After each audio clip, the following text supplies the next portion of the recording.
We live in a world in which we're continually wondering about who's going to be our next president. We're overwhelmed with news on CNN and on Fox telling us what this poll is saying, and we're watching debates ad nauseum sometimes. But it all is something that we're really, really concerned about. We want to have a good leader. When you go into studying the Bible, you find that the Bible also is a place where there was a deep concern with who was going to be the leader of the Jewish people. When they came back from Egypt, of course, they had the leadership of Moses. They had a strong time of judges. These were people who came in and gave direction.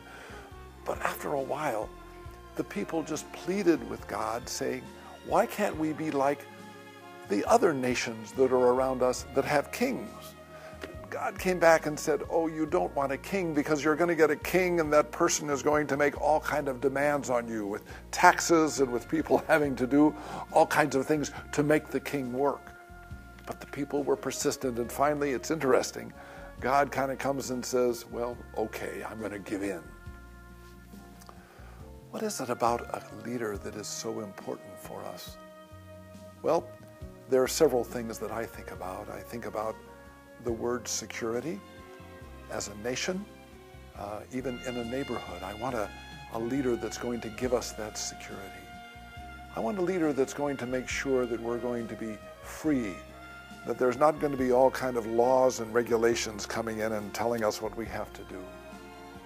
I want a leader that is also going to be able to give us a certain sense of fiscal responsibility, a certain sense of peace, that we can pay our bills and we can live with a certain sense of security.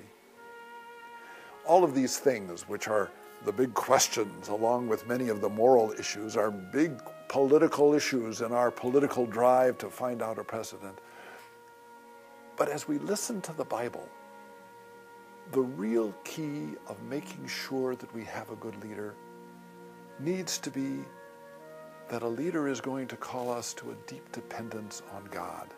And that doesn't mean just at the end of a long harangue or sentence that a politician makes and says, God bless America. There's something more. There's a deep dependence on the power of God over armies, over money, over security, over all the things that seem so important, that underlying basic belief that God is in control. As we move in our world in order to try to be people followed by the right person, may we never forget the most important ingredient of a leader is a person who calls us to dependence on God. May Jesus' love for you always make you smile.